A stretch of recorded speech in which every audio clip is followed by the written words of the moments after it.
Hi friends, welcome back to our channel. నేను మీ స్వాతి. అందరిలో ఉన్నారు. నేనైతే చాలా బాగున్నాను. మన బడ్జెట్లో చికెన్ హలీం ఎట్లా చేసుకోవచ్చు సింపుల్ ప్రాసెస్లో చూపిస్తా చూడండి. మటన్ హలీం అంటే చాలా కాస్ట్ కదా, ఇప్పుడున్న పరిస్థితుల్లో బడ్జెట్లో ఉంటుంది మ్యాక్సిమం అందరికీ. సో అందుకే చికెన్ హలీం ఈజీ ప్రాసెస్లో చూపిస్తా చూడండి. ఇంకా నేనైతే దీనికోసం అయితే ఫస్ట్ ఒక 2 టేబుల్ స్పూన్స్ శనగపప్పు, ఎర్రపప్పు, కందిపప్పు, మినప్పప్పు, ఇంకా గోధుమ రవ్వ లేదు కాబట్టి కొర్రలు ఉంటే కొర్రలు అయితే ఒక 2 టేబుల్ స్పూన్స్ వేసాను. అన్నీ 2 స్పూన్స్ వేసాను. ఇంకా బాస్మతి రైస్ అయితే 1 కప్ వేసుకున్నాను.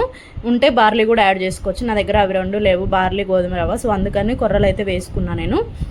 ఇంకా వేసుకొని మంచిగా డ్రై రోస్ట్ చేసుకోవాలి. ఇట్లా మంచిగా ఎర్రగా వేగిపోయిన తర్వాత ఒక బౌల్లోకి తీసుకొని 2-3 టైమ్స్ ఇట్లా బాగా కడుక్కోవాలన్నమాట. మ్యాక్సిమం డస్ట్ ఉంటుంది, అందుకని కడుక్కోవాలన్నమాట. ఇట్లా కడిగిన తర్వాత 2-3 టైమ్స్ కడుక్కున్నాను నేనైతే. కడిగేసి మంచిగా మళ్ళీ వాటర్ పోసి ఒక 1 అవర్ పాటు నానబెట్టేసేయాలి. నానబెట్టేటప్పుడే దీంట్లోకి బాదం, జీడిపప్పు కూడా వేసుకోవాలన్నమాట. చూడండి, ఇట్లా వాటర్ పోసేటప్పుడే వేసుకోవాలి. యాక్చువల్లీ నేను తర్వాత వేసాను. ఇంకా ఇట్లా నానబెట్టేటప్పుడే మంచిగా జీడిపప్పు, బాదము ఒక హాఫ్ కప్ అయితే వేసుకున్నాను నేను. చూసారు కదా, 2 కలిపి 1 కప్ వేసాను. హాఫ్ కప్ జీడిపప్పు, హాఫ్ కప్ బాదం పప్పు వేసాను. ఇంకా వేసేసుకొని మొత్తాన్ని కలిపి 1 అవర్ పాటు నానబెట్టేసుకోవాలి. 1 అవర్ పాటు నానేసరికి అయితే నానిపోయే ముందైతే చికెన్ ప్రాసెస్ చేసుకోవాలన్నమాట. ఇంకా చికెన్ ఉడకబెట్టుకోవడం కోసం అయితే స్టవ్ ఆన్ చేసి కుక్కర్ పెట్టుకొని ఒక 2 స్పూన్స్ నెయ్యి, 2 స్పూన్స్ ఆయిల్ వేసుకోవాలి. హాఫ్ కేజీ చికెన్ ప్రాసెస్ అన్నమాట ఇదైతే. ఇంకా వేసుకున్న తర్వాత మంచిగా అవి ఆయిల్ హీట్ ఎక్కిన తర్వాత దీంట్లోకి బిర్యానీ స్పైసెస్ యాడ్ చేసుకోవాలి. చూడండి, ఇట్లా ఆయిల్ హీట్ ఎక్కాలన్నమాట. కొంచెం ఎక్కువే పడుతుంది దీనికి ఆయిల్ అయితే. చూడండి, నెయ్యి కరిగిపోయిన తర్వాత ఆయిల్ వేసాను నేను. మొత్తం నెయ్యితో కూడా చేసుకోవచ్చు, డాల్డా కూడా యాడ్ చేసుకోవచ్చు. నెయ్యి స్కిప్ చేసి మొత్తం ఆయిల్తో కూడా వేసుకోవచ్చు. నేనైతే నెయ్యి 2 స్పూన్స్, ఆయిల్ 2 స్పూన్స్ వేసాను. ఇంకా బిర్యానీ స్పైసెస్ అయితే వేసాను. దీంట్లో మిరియాలు, ఇంకా ఇలాచి స్కిప్ చేసి తర్వాత పౌడర్ చేసి వేస్తాను అనమాట, ఎందుకంటే ఫ్లేవర్ బాగుంటుంది. ఇంకా అందుకని మిగతావన్నీ అయితే వేసేసాను. చూడండి, జీలకర్ర, బిర్యానీ స్పైసెస్ అన్నీ వేసి అవి మగ్గిపోయిన తర్వాత మంచిగా హాఫ్ కేజీ బోన్లెస్ చికెన్ అయితే వేసుకున్నాను ఇందులో. ఇది చికెన్ కూడా మంచిగా రోస్ట్ అవ్వాలి దీంట్లో. ఫస్ట్ మొత్తం మంచిగా కొంచెంసేపు ఒక 5 మినిట్స్ ఇట్లా మగ్గించుకోవాలి కలుపుతూ. మగ్గిపోయిన తర్వాత అయితే ఇంకా ఇది మగ్గేలోపు అయితే మనం ఈ మిరియాలు ఒక 7 ఇలాచి తీసుకున్నా, ఒక 9-10 మిరియాలు తీసుకొని పౌడర్ చేసుకున్నాను. ఇంక ఈ లోపు అయితే కొంచెం చికెన్ మగ్గిన తర్వాత అల్లం వేసుకున్నాను. ఒక 2 స్పూన్స్ అల్లం పేస్ట్ వేసుకొని మంచిగా అల్లం ముక్కలకు పట్టేలాగా కలుపుకోవాలి. 2 స్పూన్స్ అల్లము, పసుపు సరిపడా వేసేసుకొని మంచిగా కలుపుకోవాలన్నమాట, ముక్కలకు పట్టేలాగా. చూసారు కదా, ఇట్లా ఈ విధంగా కలుపుకొని ఈలోపు అయితే మన మిరియాలు, ఇలాచి మంచిగా మిక్స్ చేసుకోవాలి. మిక్సీలో వేసుకొని గ్రైండ్ చేసుకోవాలి.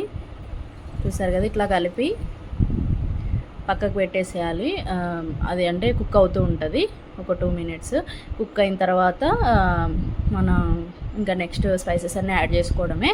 కారం, ఉప్పు, ధనియా పౌడరు, నెక్స్ట్ వచ్చేసి గరం మసాలా, మనం మిక్సీ చేసుకున్నాం కదా మిరియాలు, ఇంకా ఇలాచీ పౌడరు, అది ఇప్పుడు వేసుకుంటే ఇట్లా పొడి చేసి వేసుకుంటే ఫ్లేవర్ బాగుంటుంది అనమాట. వేసుకొని మంచిగా కలుపుకోవాలి. కలుపుకొని ఈ కారం అనేది కొంచెం ముక్కకు పట్టిన తర్వాతనే విజిల్ పెట్టుకోవాలి. ముందే పెట్టుకుంటే కొంచెం కారం స్మెల్ వస్తుంది. సో అందుకని ఇవన్నీ బాగా కలిసేలాగా మిక్స్ చేసుకోవాలి మొత్తము. ఇంకా మిక్స్ చేసుకున్న తర్వాత అయితే దీంట్లోకి పచ్చిమిర్చి, ఒక 4 పచ్చిమిర్చి కట్ చేసుకొని వేసుకున్నాను, పచ్చిమిర్చి చీలికలు. చూసారు కదా, మొత్తం బాగా కలిపేసి మూత పెట్టి ఒక 2 మినిట్స్ ఉడకనియాలి. ఇట్లా ఉడకనిచ్చిన తర్వాత అయితే 2 మినిట్స్ తర్వాత మూత తీసి లో టు మీడియం ఫ్లేమ్లోనే కుక్ చేసుకోవాలి. ఇది మొత్తం కూడా మనము ఇట్లా మంచిగా కారం పట్టింది కదా, దీంట్లోకి అయితే మనం నానబెట్టుకున్న పప్పులు ఉన్నాయి కదా, మొత్తం అవన్నీ వేసేసుకోవాలన్నమాట. ఇవన్నీ వేసుకొని బాగా కలిపేసి ముక్క మునిగేంత వరకు వాటర్ పోసుకోవాలి. ఎందుకంటే మొత్తం మనం ఎక్కువ విజిల్స్ పెట్టాలన్నమాట. ఎప్పుడు చికెన్ ఉడికిచ్చేలాగా 2 విజిల్స్ 3 విజిల్స్ పెడితే సరిపోదు. ముక్క మునిగేంత వరకు వాటర్ పోయాలి మొత్తం. చూసారు కదా, ఇంత వాటర్ పోయాలి. ఇంత వాటర్ పోస్తే పొంగదా అనుకుంటే పొంగదు. దానికి ఒక చిన్న టిప్ ఉంటుంది, చూపిస్తా చూడండి. వాటర్ ఎక్కువ పోసినప్పుడు పొంగకుండా ఉండాలంటే ఇట్లా ఒక పెద్ద సైజ్ స్పూన్ కానీ ఒక గంట కానీ వేసేసుకోవాలి. దాంట్లో వేసి ఇట్లా విజిల్ పెట్టుకోవాలి. క్యాప్ పెట్టి విజిల్ పెట్టాలి. పెడితే అస్సలు పొంగదు, మనకు చుక్క కూడా బయటికి రాదు. విజిల్ తప్పితే పెట్టేసి 8 to 10 విజిల్స్ అయితే మినిమం రావాలన్నమాట. నేనైతే 10 విజిల్స్ పెట్టుకున్నాను. చూడండి 10 విజిల్స్ రానివ్వాలి. ఇట్లా పెట్టేసి ఇంకా ఈ ఫ్లేమ్లోనే 10 విజిల్స్ రానివ్వాలి. ఇంకా 10 విజిల్స్ వచ్చిన తర్వాత అయితే దీన్ని తీసి పక్కకు పెట్టేసుకోవాలి. చూసారు కదా, ఇట్లా ఈ రకంగా అస్సలు పొంగదు. మినిమం 10 విజిల్స్ అయితేనే మంచిగా. ఈ 10 విజిల్స్ వచ్చిన తర్వాత దీన్ని తీసి ఇట్లా పక్కకు పెడితే చూసారు కదా, చుక్క కూడా బయటికి వాటర్ లీక్ అవ్వలేదు, పొంగలేదు కూడాను. అది పక్కకు పెట్టేసి ఆ విజిల్ పోయే వరకు అయితే మనం మంచి ఫ్రైడ్ ఆనియన్స్ చేసేసుకోవచ్చు. ఎక్కడ టైం వేస్ట్ కూడా అవ్వదు. ఆ కుక్కర్ విజిల్స్ వచ్చేలోపు ఆనియన్స్ కట్ చేసుకోవచ్చు. అది పక్కకు పెట్టేసి విజిల్ పోయేలోపు ఆనియన్స్, మనం ఫ్రైడ్ ఆనియన్స్ అయితే ప్రిపేర్ చేసుకోవచ్చు. చూసారు కదా, ఇట్లా గోల్డెన్ బ్రౌనిష్ కలర్ మంచిగా మీడియం ఫ్లేమ్లో పెట్టి ఫ్రై చేసుకోవాలన్నమాట. ఆనియన్స్ మంచిగా క్రిస్పీగా ఫ్రై అయిపోతాయి, మాడిపోవు, అట్లనే పచ్చిగా ఉండవు. మంచిగా ఇట్లా లో టు మీడియం ఫ్లేమే పెట్టి మంచిగా ఫ్రై చేసుకోవాలి. ఈ లోపు అయితే విజిల్ అయిపోతుంది కుక్కర్ది. మన ఆనియన్స్ కూడా ప్రిపేర్ అయిపోతాయి అన్నమాట. చూసారు కదా, మొత్తం విజిల్ అయితే పోయింది. ఇంకా విజిల్ పోయిన తర్వాత దీన్ని క్యాప్ తీస్తే ఇంక ఇప్పుడు ఉంటుంది అసలు కదా. ఇంతసేపు చాలా సింపుల్ ప్రాసెస్ అనమాట. ఇప్పుడు చేసేది ఇక ఒక టైప్ ఆఫ్ కుస్తీ పోటీ అనమాట. చూసారు కదా, స్పూన్ అయితే అడుగు పైకి లేకుండా మధ్యలోకి వెళ్ళిపోయింది మొత్తం ఉడికేసరికి. అయితే ఇంకా స్పూన్ తీసేసి దీన్ని బాగా మెదుపుకోవాలి. ఎవరన్నా మగవాళ్ళు ఉంటే వాళ్ళతో మెదిపించండి, వాళ్ళ బలమంతా ఉపయోగిస్తారు కాబట్టి బాగా మెదిగిపోద్ది. ఇంకా ఒకసారి కలుపుకొని అయితే దీంట్లోకి కొత్తిమీర, పుదీనా, కొంచెం నెయ్యి వేసాను, అది స్కిప్ అయిపోయింది. ఇంకా కొత్తిమీర, పుదీనా, క్రిస్పీ ఫ్రైడ్ ఆనియన్స్, నా దగ్గర పుదీనా కొంచెమే ఉందని చెప్పేసి నేనైతే కసూరి మేతి వేసాను. నేను కాసేపు రుబ్బిన తర్వాత అయితే మా చెల్లి వచ్చింది, ఏందక్క ఏమో కుస్తీ పోటీలు పడుతున్నావు అని అంటే ఇంక ఇది పరిస్థితి అని చెప్పా. జరుగు నేను రుబ్బుతా అని చెప్పి రుబ్బుతుంది. ఇదేందక్క ఎంతసేపు రుబ్బినా ఇంకా అవుతానే ఉందంటే ఆ రకంగా ఒక 1/2 hour తిప్పాలమ్మా అని చెప్పి కింద మీడియం స్టవ్ అయితే సిమ్లో పెట్టి దీన్ని తిప్పుకుంటూ ఉండాలన్నమాట. చూసారు కదా, ఇట్లా నారలు సాగాలి మొత్తము. చూసారు కదా, అచ్చం బయట చేసే హలీం లాగే ఉంది. ఇట్లా రావాలన్నమాట మొత్తం. ఇట్లా అప్పుడప్పుడు ఒక్కొక్క స్పూను, 1/2 స్పూను నెయ్యి వేసుకుంటూ కలిపితే సాఫ్ట్గా ఇట్లా అయిపోద్ది. చూసారు కదా, మొత్తం ఇట్లా కలిపేసుకున్న తర్వాత చూసారు కదా, ఇట్లా సాగాలి మొత్తానికి. అసలు ఇది అది మన విజిల్ పెట్టినప్పుడు, కుక్కర్ విజిల్ వస్తున్నప్పుడు స్మెల్ కానీ, కలుపుతున్నప్పుడు స్మెల్ కానీ అసలు నోట్లో వేసుకోవాలనిపించేంత స్మెల్ వస్తుంది. అంత బాగా వస్తుంది, అచ్చం బిర్యానీ స్మెల్ లాగే. ఇంకా మొత్తం కలిపేసిన తర్వాత పైనుంచి కొంచెం నెయ్యి, కొద్దిగా మనం ఆనియన్స్ ఫ్రై చేసాం కదా, ఆయిల్ వేసుకుంటే సాఫ్ట్గా ఉంటుంది. ఇంకా తర్వాత సర్వింగ్ బౌల్లోకి తీసుకొని సర్వ్ చేసుకోవడమే. పైనుంచి కొద్దిగా ఫ్రైడ్ ఆనియన్స్ చేసిన ఆయిల్, ఇంకా నెయ్యి వేసుకొని పైనుంచి ఫ్రైడ్ ఆనియన్స్, కొత్తిమీర, పుదీనా, ఇష్టం ఉంటే ఫ్రైడ్ కాజు కూడా వేసుకోవచ్చు.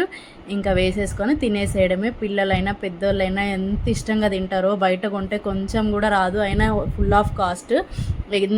ఎంతో మనీ పెట్టి ఒకరికి ఇద్దరికి అన్సాటిస్ఫైడ్గా తినాల్సి వస్తుంది. ఇంట్లో చేసుకుంటే తక్కువ ఖర్చుతో ఇట్లా అందరూ కలిసి సాటిస్ఫైడ్గా తినొచ్చు అనమాట. 1/2 kg చికెన్తో అన్నీ కలిపి ఒక 1.5 కప్పు 1.5 గ్లాస్ పప్పులతో ఇంత ఈజీ అండ్ టేస్టీ ఇంకా హెల్దీ హోమ్ మేడ్ హలీం చేసుకోవచ్చు. చూసారు కదా, పిల్లలు పెద్దోళ్ళు ఎవరైనా ఇష్టంగా తింటారు. చూడండి, హెల్దీ అంటే పిల్లలు ఇష్టంగా తినరు కదా, దాన్ని చూడండి ఎంత ఇష్టంగా తింటారు. అసలు అంత వేడిది కూడా ఎట్లా ఎంజాయ్ చేస్తున్నారో. ఫస్ట్ టైం చేసిన సూపర్ టేస్టీగా వచ్చింది. మీరు కూడా ఇలా ఇంట్లో హెల్తీగా టేస్టీగా ట్రై చేయండి. ట్రై చేసి ఎట్లా ఉందో తప్పకుండా కామెంట్ చేయండి ఫ్రెండ్స్. ఓకేనా, వీలుంటే లైక్, షేర్, సబ్స్క్రైబ్ చేయండి. ఎవరన్నా సబ్స్క్రైబ్ చేసుకుని వాళ్ళు ఉంటే సబ్స్క్రైబ్ చేసుకోండి. సబ్స్క్రైబ్ చేసుకుంటే నేను వీడియో అప్లోడ్ చేయగానే మీకు నోటిఫికేషన్ వస్తుంది. ఓకేనా, well try friends. Okay, thank you for watching and bye. ఈ వీడియో ఇంతే.